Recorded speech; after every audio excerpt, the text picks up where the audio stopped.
Bien, bonjour à tous et à toutes. Bienvenue pour ce dernier atelier, troisième et dernier atelier de cette journée, en lien avec les précédents, puisque le thème de cet atelier consiste à définir comment aider le commerce et l'artisanat, et on le verra, comment le soutenir dans des périodes de crise, le maintenir, voire même l'inciter à s'installer en la matière. Alors il est vrai que justement dans ce domaine, les règles sont assez complexes, les choses sont assez bien réparties, puisque la compétence, vous le savez, en matière de développement économique et d'aide aux entreprises, notamment, relève des intercommunalités et de la région. Ça ne veut pas dire pour autant que les communes ne peuvent rien faire en la matière, et elles l'ont montré, notamment lors de la crise sanitaire, et bon, elles le montreront encore, malheureusement, mais on l'espère. Donc de nombreuses questions se posent sur toutes les possibilités pour justement aider le commerce et l'artisanat. Pour répondre à ces questions, nous avons autour de la table donc Laurence Dumas, qui est maire de Riac-Saintry, vice-présidente de la communauté de communes Xaintry-Val d'Ordogne, et également secrétaire de l'association des maires de Corrèze. Merci d'être présente parmi nous. Nous avons également Françoise Kerr, donc, qui représente l'interconsulaire, présidente de la CCI. Merci également. Nous avons Monsieur Philippe Coy, qui est le président national de la Confédération des buralistes et qui viendra rappeler justement le rôle important de cette activité dans le maintien également d'un tissu local. Nous avons également Pascal Cavit. Vous savez, on l'a dit en introduction, la région a une grande compétence, évidemment la compétence en matière de développement économique, donc conseiller régional, viendra nous exposer également quelles sont les aides possibles au niveau de la région. Et pour finir, nous aurons également donc le témoignage d'Éric Ziolo, qui est le maire de Bort-les-Orgues, et qui a mis en place justement pendant la crise un dispositif d'aide directe pour justement soutenir les artisans, et viendra justement nous exposer ce qu'il a mis en place. Donc pour débuter, je me tourne vers Laurence Dumas. Justement, lors de ce premier confinement, comment ça s'est passé? Est-ce que les commerçants sont venus vers vous, et quelles mesures avez-vous pu mettre en œuvre, que ce soit, donc, je vous l'ai dit, vous avez une double casquette, vous êtes à la fois donc maire de Riac-Saintry, mais également vice-président de la communauté de communes. Donc au niveau de la commune et également au niveau de l'intercommunalité, qu'est-ce que vous avez pu mettre en place pour soutenir justement les artisans? Donc, bonsoir à tous. Effectivement, lors de ce confinement, crise sanitaire, donc la Xaintry s'est bougée, en particulier donc, au niveau de ma petite commune de 300 habitants. Donc, on a juste fait quelques petites aides, à savoir, on a exonéré donc, en totalité du montant des loyers pour le restaurant et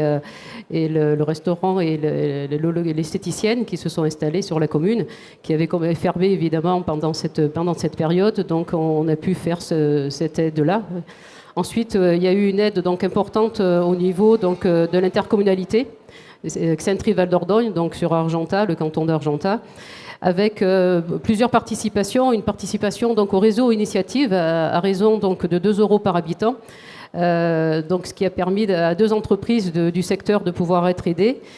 On a fait aussi un soutien au commerce local avec, sur le commerce donc, de la Xaintry-Val d'Ordogne, de la communauté de communes, à savoir avec un paiement donc, de bons d'achat au personnel intercommunal. Ces bons d'achat donc, qui pouvaient aller jusqu'à 1 500 € par personne, donc, qui ont été versés au personnel communal afin de pouvoir acheter des produits locaux sur tous les commerces donc, de notre communauté de communes. Donc là, c'est une enveloppe de 25 000 € qui a été dégagée pour ça. Ensuite, il y a eu une aide au commerce non éligible au fonds de solidarité donc, régional. Donc on a participé à ça, et 2 entreprises sur l'autre secteur qui ont pu être aidées. Et parallèlement, donc, nous avons aussi incité au niveau du service comptabilité au paiement des fournisseurs rapidement, voilà, qui puissent être payés rapidement, et en même temps au niveau de l'instruction des documents d'urbanisme pour qu'il n'y ait pas du tout d'arrêt par rapport à ces demandes de permis de construire, éventuellement pour que les artisans, les entreprises qui avaient demandé des permis de construire puissent donc avoir leur permis et justement faire fonctionner l'économie locale.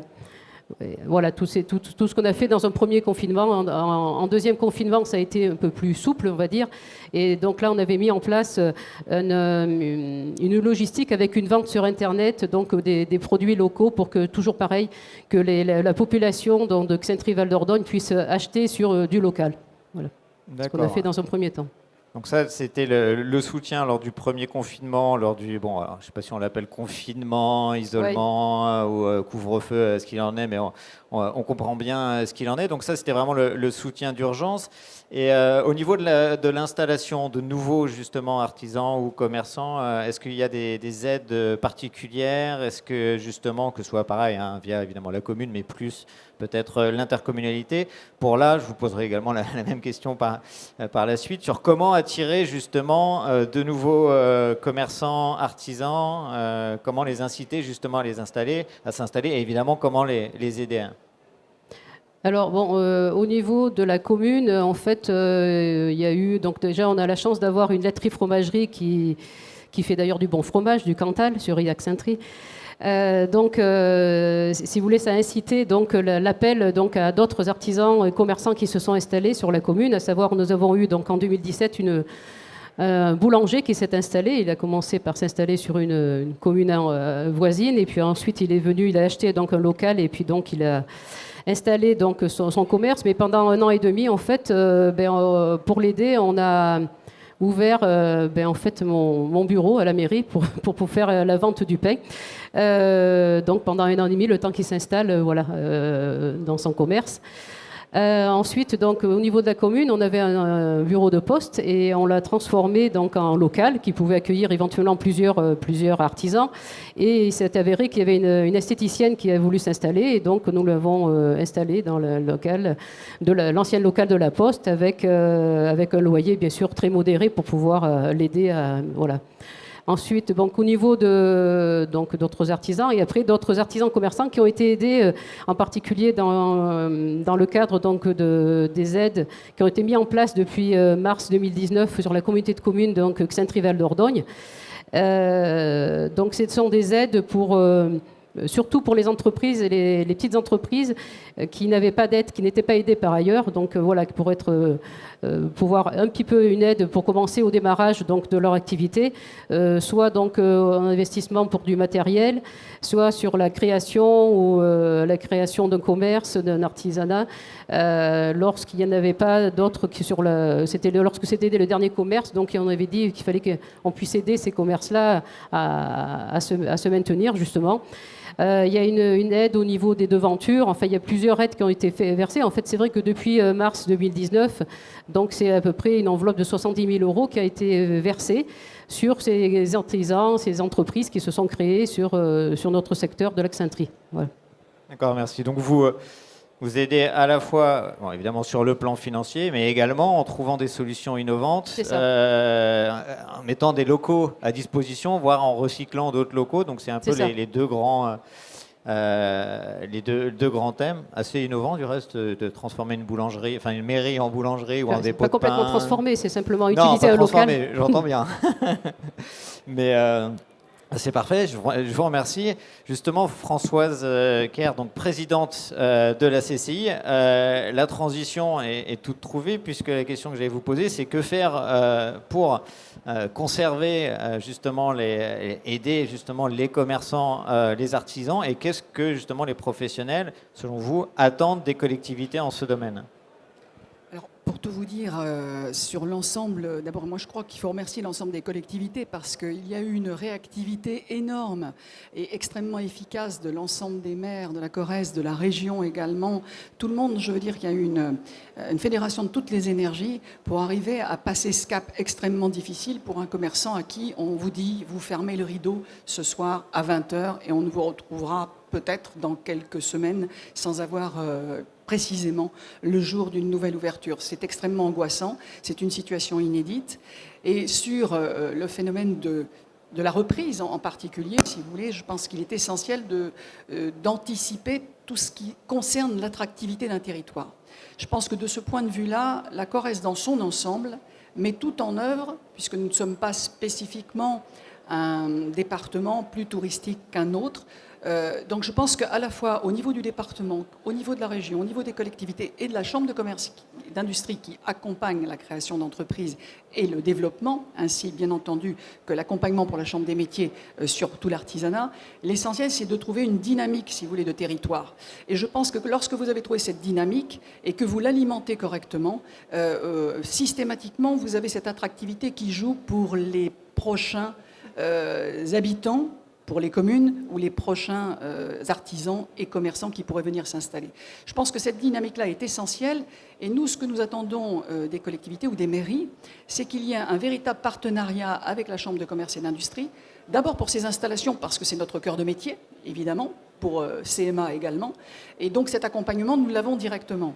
Sur l'animation même, lorsque vous avez, dans une ville comme Brive, vous l'avez également sur Ussel, un office de commerce dynamique, l'essentiel, c'est que vous ayez une collaboration avec la commune elle-même, parce que vous savez que nos commerçants, nos artisans ont énormément d'idées. Simplement, la mise en œuvre d'une manifestation, quelle qu'elle soit, nécessite souvent l'accompagnement de la commune par rapport à des services techniques en particulier. On a l'exemple à Brive sur l'installation des parapluies qui génère une attractivité naturelle parce que c'est magnifique, on prend des photos. Donc je veux dire, si vous voulez, le phénomène de la dynamique d'un cœur de bourg ou d'un centre-ville, c'est celui d'une dynamique complète entre la collectivité locale et bien entendu les commerçants, les artisans et la chambre de commerce. Donc ce travail, il ne doit pas être fait comme ça, juste au niveau de la reprise. C'est un travail de très longue haleine dans des régions comme les nôtres en particulier. Oui, c'est une visée pour le futur, justement, de travailler main dans la main entre justement les artisans commerçants et justement les collectivités, comme vous l'avez dit, pour justement définir quelle est cette dynamique, vers quoi l'on peut tendre avec les représentants de chacun, les représentants des artisans et les représentants des collectivités. Bon, en espérant, vous avez dit bon espoir que ça perdure par la suite, il n'y a pas de raison que... Il y a une équipe en Corrèze, il y a une équipe entre les mairies, les collectivités locales, la région et la Chambre de commerce. Nous sommes au service des entreprises et au service, bien entendu, aussi des collectivités locales. Donc cette équipe Corrèze, elle fonctionne bien, oui. Oui, puis c'est votre territoire en même temps. Donc absolument.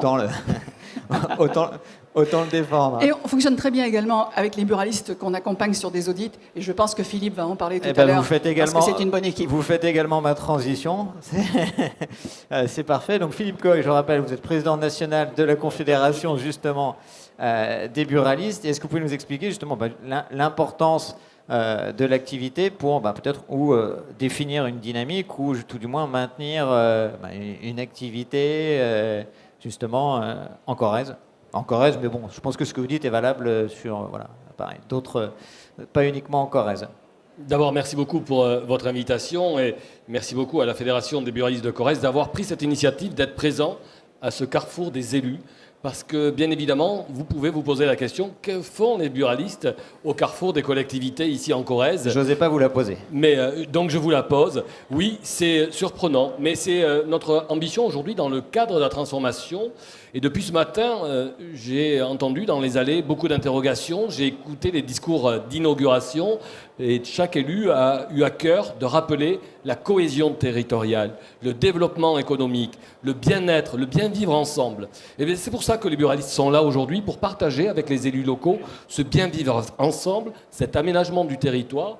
Je ne suis pas corrézien, je passe beaucoup de temps et avec plaisir, je viens en Corrèze. Je suis des Pyrénées-Atlantiques où je suis moi-même buraliste. J'ai été élu local jusqu'à 2020. Donc les problèmes des élus, et nous faisons partie de la région Nouvelle-Aquitaine, je suis élu consulaire. Et aujourd'hui, ma conviction pour le réseau des buralistes, que ce soit celui des Corréziens, des 146 collègues, c'est d'apporter des solutions aux élus locaux. Parce que bien évidemment, la raréfaction des ressources pour les collectivités, pour les projets, fait que l'on ne peut plus raisonner de façon isolée. J'entends Madame la maire porter des projets d'accompagnement aux entreprises, les buralistes, eux aussi, ont leur propre projet pour accompagner les élus. Et avant de les mettre en création, il faut aussi préserver son tissu économique. C'est un tissu économique, c'est un tissu social. Et la crise que nous venons de traverser, si je peux dire traverser, a bien prouvé aussi l'utilité de commerçants d'utilité locale que nous avons été. Et les buralistes, les 146 buralistes de Corrèze, dont 61% exercent dans des communes de moins de 3500 habitants, sont souvent le lien social, le lien économique, sont souvent la dernière lumière qu'il reste dans un village. On est buraliste, certes, on est diffuseur de presse, représentant des opérateurs de jeux, diffuseur d'un produit bancaire comme Nickel. On est ce lien indispensable, des fois pompiste, alimentation. Et c'est là aujourd'hui où, avec les élus, nous avons des projets à construire pour penser à cet aménagement du territoire, à la qualité de vie que les élus doivent offrir à leurs administrés et que nous, commerçants, nous pouvons aussi combler par rapport aux nouvelles attentes, aux nouveaux services, puisque quand on est buraliste, on est bien évidemment commerçant, et on est d'abord ressortissant de la chambre de commerce, bien évidemment, mais on est aussi quelque part représentant de l'administration de l'État, puisque nous sommes préposés à l'administration pour la vente du tabac, bien évidemment, mais de l'ensemble des produits fiscaux. Et d'ailleurs, depuis un an, nous avons remporté un marché public qui est l'encaissement pour le compte de la DGFiP des fiscalités locales en numéraire, ce qui amène, là où il y a eu un grand débat, non pas un retour en arrière du service public, mais une proximité du service public. Parce qu'un buraliste, c'est ouvert 10 heures par jour, c'est même ouvert souvent le dimanche matin et après-midi, et ça permet aux administrés, aux contribuables, de pouvoir venir régler la fiscalité de la cantine, les frais de piscine, les frais de scolarité, les petites fiscalités locales, quand on veut chez un commerçant. C'est de la proximité et c'est de la facilité que l'on donne aux usagers. Il en est de même aussi dans le département de la Corrèze avec les services postaux, puisque 4 collègues sont relais postes commerçants. C'est amener aussi plus de services. Et cela, on ne peut pas le construire isolément dans notre secteur. C'est pour ça que nous portons ce projet de la transformation et que nous sommes associés avec les chambres de commerce qui, pour moi, sont les sachants de l'économie sur un territoire.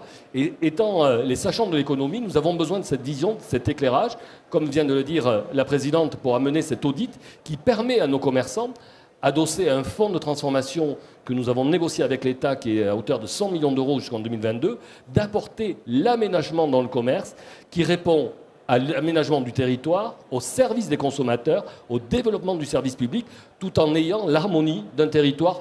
Et nous ne sommes pas des économies délocalisables, je tiens à le rappeler. Nous vivons, nous consommons, et le cœur bat quand on est corrézien en Corrèze. Merci de votre intervention. Merci. Je me tourne désormais vers Pascal Cavite. Donc vous êtes conseiller régional, on l'a dit tout à l'heure, justement, la compétence développement économique, soutien aux entreprises relève en grande partie aussi de la région. Quelles aides est-ce qu'on peut avoir du côté de la région pour justement soutenir les commerçants et les artisans ? Alors, merci. D'abord, merci au Carrefour d'avoir invité la région à cette table ronde. Vous avez la gentillesse de rappeler qu'effectivement, le conseil régional aujourd'hui était la collectivité qui est partenaire principal de l'économie avec les Comcom, mais encore que sur le commerce et l'artisanat, il y a beaucoup les communes aussi. On l'a vu au moment où vous avez parlé tout à l'heure, Laurence a parlé de la période de crise. On a vu quand même qu'il y a beaucoup de choses qui sont parties dans les communes. On aura des exemples concrets. On aura un exemple tout à l'heure. Et puis beaucoup les intercommunalités. La mienne, celle de Tulle, qui a, comme ça s'est passé en Xaintrie, développé ses propres dispositifs avec le soutien par derrière de la région. Je crois que c'est ça le système qui marche. C'est-à-dire, Françoise Kerr en parlait tout à l'heure, c'est travailler la main dans la main. Alors le conseil régional, il a ses propres dispositifs auxquels on peut faire appel. On est souvent, souvent on parle de la région en disant c'est une collectivité qui manque de proximité. C'est vrai et pas vrai. C'est vrai, d'ailleurs, on fait le mandat précédent a servi à travailler ça. Et on va ouvrir des maisons de la région dans chaque département. Mais en même temps, le conseil régional de Nouvelle-Aquitaine et la volonté de son président, ça a été de travailler avec les partenaires qui sont déjà en place. Par exemple, sur la reprise des entreprises, et en particulier des petites entreprises, ça a été de ne pas monter un dispositif région spécifique, mais bien de travailler avec l'interconsulaire qui sait faire. C'est son métier depuis des années. Et donc, on le fait ensemble, on travaille bien ensemble sur ces dispositifs. Et ça donne un peu parfois cette impression que la région ne sait pas trop comment l'interpeller, mais C'est vrai, je le reconnais, et on a sans doute des progrès à faire, mais c'est vrai qu'aussi, c'est lié au fait qu'on travaille avec des gens qui sont déjà sur place, avec des collectivités, avec des institutions qui sont déjà sur le terrain là-dessus. Mais enfin, malgré tout, moi, ce que je voudrais dire par rapport à l'économie, c'est que le Conseil régional, il a choisi d'avoir deux secteurs économiques. La grande économie, enfin l'économie, les entreprises, et en même temps d'avoir une vice-présidence et tout un secteur à ce qu'on appelle l'économie territoriale, et le commerce, l'artisanat, les petites entreprises, c'est ça aujourd'hui. Et c'est ça qu'on a beaucoup dans notre territoire, hein, ici en Corrèze. Et on parlait des aides, vous parliez des aides, mais je pense qu'il faut aussi qu'on ait une vision globale des choses. Une entreprise, qu'elle soit commerciale, artisanale ou qu'elle soit une TPE, elle a besoin d'être soutenue quand elle démarre, elle a besoin d'être développée. Monsieur, vous êtes bien placé. Par exemple, les buralistes, on sait très bien que vous êtes en pleine évolution. Donc vous avez besoin de tout le monde pour évoluer. Si vous étiez resté les bras croisés, moi je lis le journal papier et je fume un peu, donc je vais chez vous, mais mes enfants, ils lisent plus le journal papier. Et il y a de moins en moins de gens qui fument. C'est tant mieux pour la santé, mais tant pis pour vous. Mais je veux dire par là que, entre la région et votre organisation, on met en place des dispositifs pour arriver à cette transformation, la transformation numérique, la transformation des métiers, la transformation des entreprises. Là, on n'a pas le temps de le développer, mais il y a une multitude de dispositifs qui permettent d'aller vers ça et qui sont soutenus par la région. Avec toujours un mot d'ordre régional, c'est d'avoir des politiques de développement global de cette grande région. Ces grandes régions, elles ont été faites pour ça, mais en même temps de répondre aux besoins du territoire. C'est-à-dire que les initiatives, elles partent des territoires et elles sont accompagnées par la région. Ça, c'est vraiment très important. Et puis je voudrais dire une troisième chose, c'est que un commerce, un artisan, une petite entreprise, le soutien à l'activité, à l'entreprise, c'est très important bien sûr. Mais il y a aussi tout un environnement. Didier Jarriche qui est là, qui est maire d'Affieux, c'est une petite commune Affieux. Il disait tout à l'heure, il y a des artisans qui viennent le voir à la mairie. Le problème, c'est qu'il n'a pas de logement à leur offrir. Vous avez aussi des îlots dégradés dans des centres-bourgs qui sont des centres-bourgs ruraux. Et bien là, la région, on intervient par les dispositifs centres-bourgs pour requalifier ces îlots. On prend en charge le déficit, par exemple, de l'opération. Il y a toute une série de choses. Donc la rénovation des centres-bourgs. Il y a aussi la politique de tiers-lieux, la politique de l'urbanisme qui est développée, la politique des pépinières d'entreprise. Je vois Ghislaine Brett qui est là pour celle de Tulle. Si on n'avait pas les pépinières d'entreprise, on aurait moins d'entreprises aujourd'hui. Et tout ça, c'est un peu une économie souterraine, si vous voulez, qui est soutenue par la région et qui est très importante. Donc, bien sûr, concerne les zones rurales. Les zones rurales. Alors, j'ai pris, voilà. je ne vais pas aller trop longtemps dans les chiffres, mais j'ai pris quand même ce qu'on avait fait de 2018 à 2021 en Corrèze sur l'économie, c'est-à-dire la direction de l'économie territoriale, hein, les petites entreprises, commerce, artisanat. Ça représente 3,5 millions d'euros sur le département de la Corrèze. Et il y en a 2,9 millions sur les zones vulnérables, c'est-à-dire sur les petites communes, sur les intercommunalités qui sont celles qui souffrent le plus aujourd'hui. Voilà, ça c'est très important. Il faut qu'on continue à travailler ensemble là-dessus. Françoise Kerr le disait tout à l'heure. Ce qui marche bien ici, c'est qu'on travaille ensemble. On sait très bien qu'il n'y a pas de territoire s'il n'y a pas d'économie, s'il n'y a pas de développement. On peut raconter ce qu'on veut là-dessus. On cherche un modèle de développement, mais s'il n'y a pas de développement, s'il n'y a pas d'économie, il n'y a pas de territoire. Et c'est très important que les collectivités et les consulaires continuent à travailler ensemble dans ce sens. Oui, vous êtes, je crois, tous d'accord sur la dynamique et sur le fait de travailler tous ensemble. Merci de vos interventions. Est-ce que quelqu'un veut rajouter quelque chose avant que j'invite Monsieur Ziolo à venir Oui. Parce que la vertu de cette crise, c'est qu'on a appris à travailler ensemble pour le bien de la totalité du territoire, de nos artisans, de nos commerçants, des petites entreprises, comme l'a dit tout à l'heure Pascal Cavite. Et je pense que ça, il faut absolument qu'on le conserve, qu'on le dynamise encore davantage. Et quand vous avez, comme vous le disiez tout à l'heure, le président Coy, le fait que vous avez un commerçant qui reste sur un territoire, alors ce n'est pas toujours le cas que ce soit uniquement le buraliste, mais il faut essayer d'accompagner au maximum le dernier commerce qui reste, étant entendu qu'il faut que ce commerce ait quand même une forme de rentabilité. On ne peut pas que l'assister. Donc là, en ce sens, les chambres des métiers et les chambres de commerce peuvent accompagner sur le modèle économique à suivre. Et je pense que c'est là où les maires peuvent nous faire appel pour qu'on ait cet accompagnement. Oui.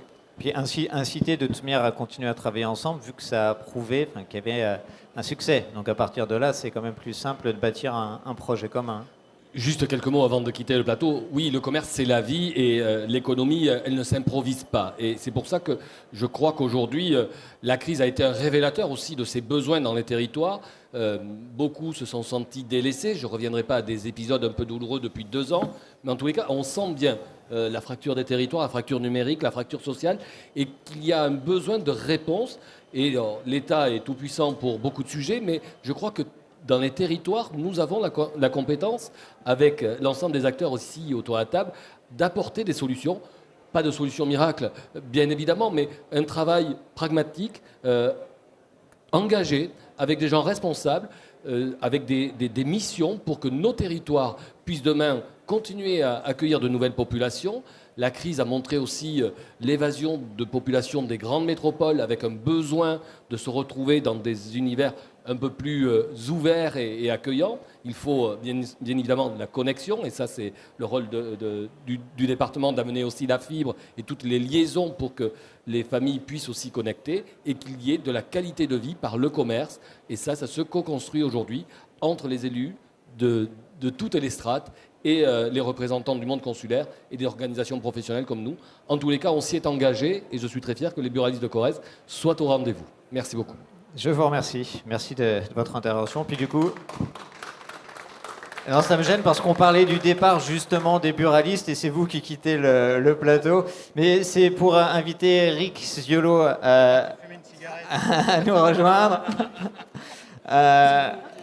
Donc Eric Ziolo, merci d'avoir attendu et écouté les débats. Je le rappelle, donc vous êtes le maire de Bort-les-Orgues et justement votre commune, 2600 à peu près habitants.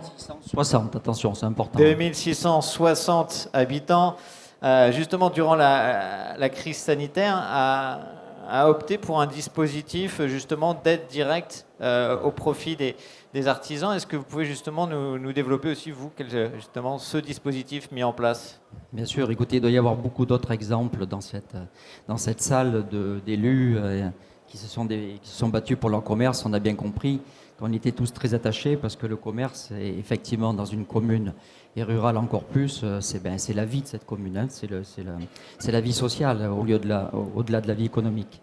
Donc Bort-les-Orgues, c'est particulièrement peut-être prégnant la vie commerciale parce que c'est une ville de tradition commerciale. C'est une ville carrefour, Bort-les-Orgues, hein, Bort, Puy-de-Dôme, Cantal, et tout le monde s'y croise. Donc cette ville a une zone d'achalandise qu'il faut constamment travailler et on peut le faire que si on le fait avec les commerçants.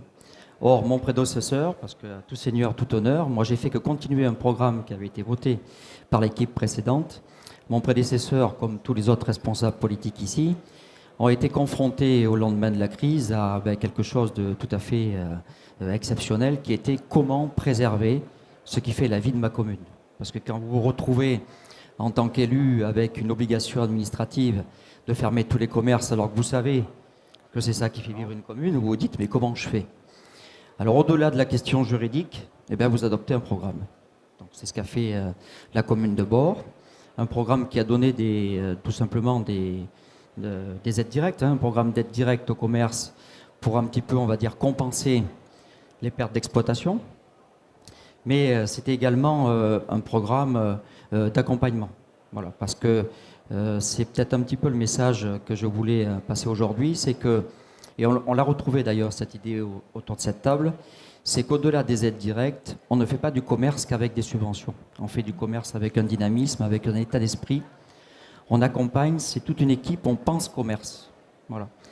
Et si j'ai la chance d'être dans une commune carrefour, j'ai un peu cette obligation de penser commerce.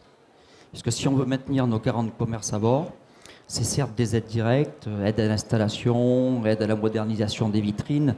Beaucoup d'élus le font. Mais comment on accompagne ? Et on ne peut pas le faire tout seul. On le fait bien sûr en situation de crise. Et on le fait, c'est ce que l'on fait nous maintenant, au quotidien. Et on ne le fait pas tout seul. On le fait avec nos consulaires, on le fait avec les partenaires. Et on essaye d'apporter des idées, du renouveau. Et puis de s'adapter aussi, avec les commerçants, au changement des habitudes commerciales. Voilà. Il y en a certaines qui nous font peur. Par exemple, on se dit, on a eu plusieurs débats là-dessus, mais le e-commerce va-t-il remplacer le commerce ? Oui. Sans ouvrir le débat, mais après tout, puisqu'on intervient peut-être en dernier, on peut. Vous pouvez. Est-ce que la grande surface va remplacer tous les commerces, tous les petits commerces? Or, en fait, quand on discute et qu'on regarde le comportement des commerçants, on se rend compte que ce qu'on recherche dans le petit commerce, c'est aussi autre chose. Bon, bien sûr, par exemple, quand on va dans un petit commerce, on fait un effort. On n'a pas forcément toujours du parking à côté du petit commerce. Donc ça, c'est à nous élus à imaginer un aménagement de commune qui facilite ça, parce qu'aujourd'hui, on est toujours en voiture. Si vous allez à Bord-les-Orgues, vous avez une rue piétonne, la rue de Paris. Bon, ben, c'est elle qui fait toute la montée de la... Alors forcément, en tant que rue piétonne, rue commerçante, si vous parlez de passer de 400 à 600 mètres de dénivelé, vous dites tout de suite, mais c'est pas forcément intéressant, ça, parce qu'avec mon sac de course, comment je vais faire? Ça, c'est un exemple, mais je veux dire, en quelque part, en tant qu'élu, on doit toujours se repositionner. Qu'est-ce qui fait qu'aujourd'hui, les gens ont encore envie, et c'est pas du tout négatif ce que je dis, mais ont encore envie d'aller dans un petit commerce? C'est pour la qualité de service, c'est pour les produits, c'est pour avoir la discussion, parce que peut-être de passer à une caisse automatique, ça ne fait pas toujours plaisir. Il y en a qui ont aussi envie de parler, qui ont aussi envie de discuter du produit avec les commerçants. Et donc, je crois que tout ça, ça persiste, ça perdure. Et c'est à nous à l'imaginer tous ensemble, parce que c'est un travail important. Mais c'est un travail qui porte ses fruits, parce que ça crée un dynamisme, ça crée une volonté. Et sur Bord, je veux bien croire que peut-être ça agit, peut-être parce qu'on est une commune carrefour, mais peut-être parce qu'on a aussi envie. Donc on revoit, pointer du nez, comme ça, des installations, avec des commerces qui sont aujourd'hui à la mode, du commerce en vrac, par exemple, qui correspondent à une certaine méthode de consommation, une certaine forme de consommation aujourd'hui. On avait perdu une librairie, on en retrouve une. On avait perdu une presse, on en retrouve une. On voit qu'il y a des services auxquels les gens sont attachés. Voilà. Et quand on va dans une librairie, quand on va dans une presse, quand on va dans une épicerie en vrac, ou quand on va acheter son vêtement, on n'y va pas seulement pour le produit, on y va pour la personne qu'on trouve derrière le comptoir et pour le relationnel qu'on va avoir avec lui. Donc aujourd'hui, sur Bord, c'est ça qu'on essaye d'imaginer. Et ça ne nous a pas empêché pour autant d'imaginer une plateforme e-commerce aussi, qui vient tout simplement compléter l'action de vente derrière le comptoir. L'un n'empêche pas l'autre. Donc il y a une énorme, pour moi, c'est très positif en fait ces changements. Il faut juste s'adapter. C'est pas facile, mais à plusieurs on a plus d'idées. Ça, j'en suis convaincu. Merci. Est-ce que vous voulez rebondir, donner d'autres exemples? Non, je crois que de toute manière, c'est aussi un message d'espoir. On savait que déjà, même avant la crise, le commerce, l'artisanat, notamment en milieu rural, avait aussi rencontré déjà des difficultés, que ce soit la perte de clients, le développement des grandes surfaces, le développement du e-commerce. Et en plus, est venu se rajouter la crise sanitaire, sans dire que c'est un bienfait, évidemment, loin de là. Mais en tout cas, ce qui ressort, je crois, de toutes vos interventions, c'est les maîtres mots de dynamique territoriale, surtout de solidarité. Je crois que chacun l'a exprimé. Le côté, il faut qu'on travaille ensemble, on veut travailler ensemble, et de solidarité. Pour arriver à quoi? Pour arriver à quelque chose, à un rapport gagnant-gagnant. Je fais ça à tel endroit, je vais soutenir telle activité, mais cette personne reste, donc mes enfants restent, donc l'école, etc., etc., etc. Donc c'est bien, je pense, de conclure ce thème avec le message d'espoir que vous avez porté. Je vous remercie à nouveau, donc Laurence Dumas, maire de Rilhac-Xaintry et vice-présidente de la communauté de communes. Françoise Kerr, présidente de la CCI, Éric Ziolo, donc maire de Bord-les-Orgues, et Pascal Cavitz, conseiller régional. Merci à vous quatre. À demain pour de nouveaux tableaux. Merci à vous.